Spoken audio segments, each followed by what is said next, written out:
মেয়েটা যদি তোমার স্ত্রী হয় তাহলে আমি কে? আমি কে? ছি, লজ্জা করছে না? একটা কথা আমি তোর মুখ থেকে শুনতে চাচ্ছি না। এই মুহূর্তে আমার বাড়ি থেকে বের হয়ে যাবে। আব্বা, সূর্য, মা, তোমরা সব কোথায়? সূর্য, সূর্য।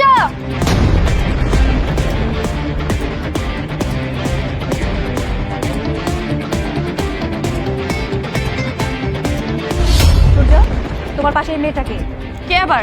ওর পাশাপাশি দাঁড়িয়েছি, তুমি কি বোঝো না? আমি কে? আমি ওর বউ, আর সে হচ্ছে আমার স্বামী। সূর্য, এই মেয়েটা কি বলছে? এই মেয়েটা যা বলছে তা কি সত্যি? হ্যাঁ সত্যি। এই মেয়েটা যদি তোমার স্ত্রী হয় তাহলে আমি কে? আমি কে?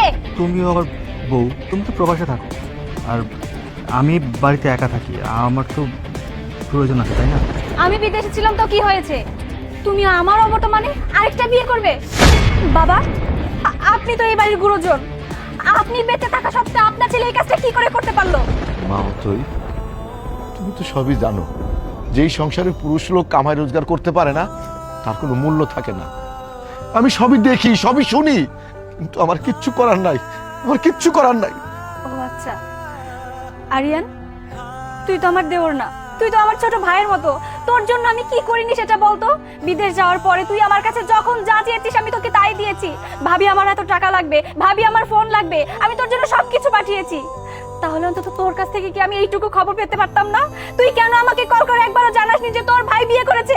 মানে কি ভাবি, আপনি কি বাংলাদেশে আমার পিয়ন হিসেবে চাকরি দিয়ে গেছেন যে আপনার সব খবর আমার রাখতে হইব?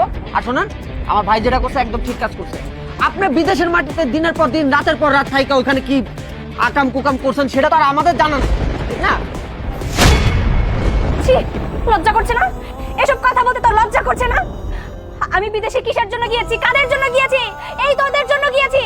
বিদেশ যাওয়ার আগে আমি খারাপ ছিলাম না, বিদেশ যাওয়ার পরেও আমি খারাপ হইনি। বিদেশের বাড়িতে গিয়ে আমি কি কাজ করেছি সেটা না জেনে একটা মন্তব্য করে বসে থাকলি, আমাকে খারাপ বানিয়ে দিলি। ছি, আমি কাদের জন্য কি করেছি? যাই হোক, সেসব কথা আমি বাদ দেই। আমার মা আমার আমানত, আপনাদের কাছে আমি গচ্ছিত রেখে গিয়েছিলাম। আমার মা কোথায়? আমার মা কোথায়? তোমার মা কোথায় আসলে কিছু জানি না। তুমি চলে যাওয়ার পর থেকে উনি জানি কেমন হয়ে গেছে, যেখানে সেখানে চলে যায়, আর হুটহাট চলে গেলে তো খুঁজে পাওয়া যায় না, ওনাকে খুঁজে পাইনি কোথায় চলে গেছে। সূর্য, একদম মিথ্যা কথা বলবে না। আমি যেটা জিজ্ঞেস করেছি সেটার উত্তর দাও। আমার মা কোথায়? বললাম তো জানি না। ভাবি, আপনি কিন্তু এখন অতিরিক্ত করতেছেন। ভাই বলতেছে তো আপনার মার খবর আমরা জানি না। আপনার মা তো এখানে খাইছে, পড়ছে, ঘুমাইছে। আপনি যে টাকা পাঠাইছেন সেই টাকা তো সংসার করে চলতো না, উল্টা আমাদের টাকা আপনার মা খাওয়া দাওয়া করতো। গেছে, ভালো হয়েছে। ও আচ্ছা, তাই না? তাহলে তোমরা কেউ বলতে পারবে না যে আমার মা কোথায় গিয়েছে। তাহলে আমি বলছি, মা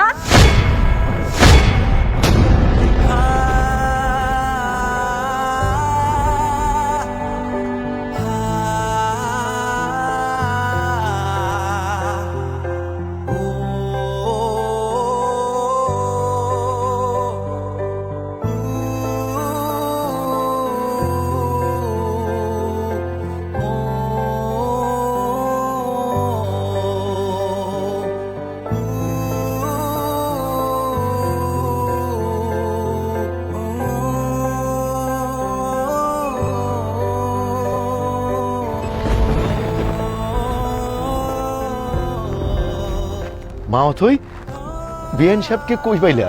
কোথায় পেয়েছি শুনতে চান? তাহলে শুনুন।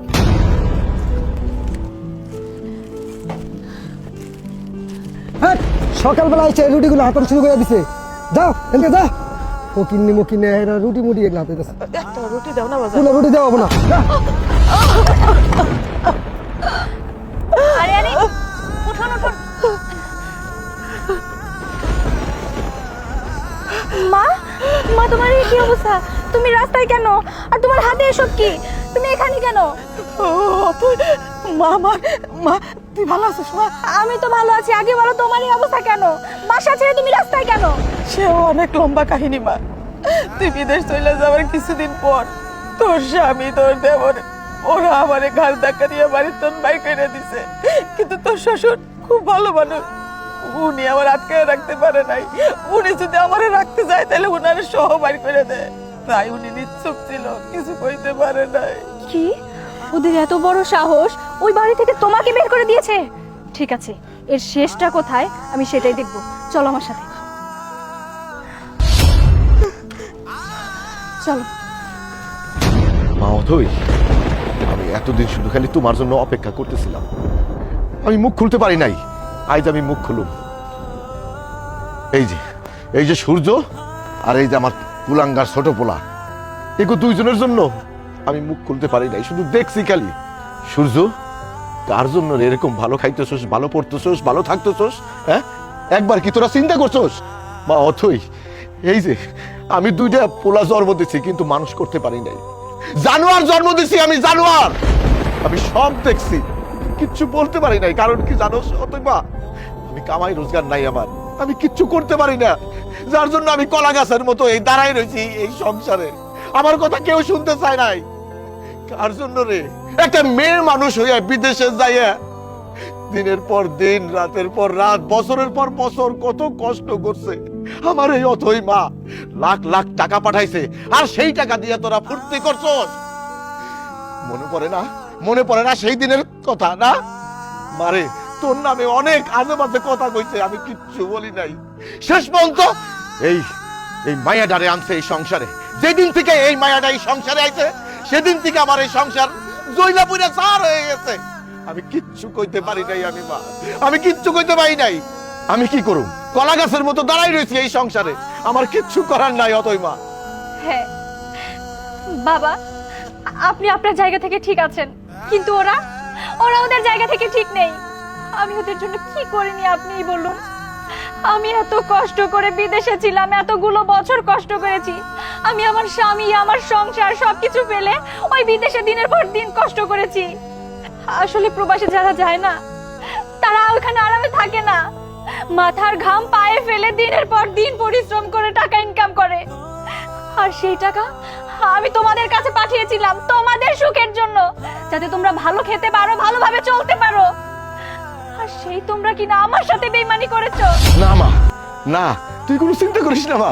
তাই আমি একটা কাজ করছি, কিন্তু তোর ওই টাকার থেকে আমি ওদের কাছ থেকে জোর করে নিয়ে আমি এই বাড়িটা তোর নামে, এই যে ঘর দেখতেছোস আর এই জায়গা দেখতেছোস, এটা তোর নামে। আমি অথর নামে এই বাড়িটা করছি।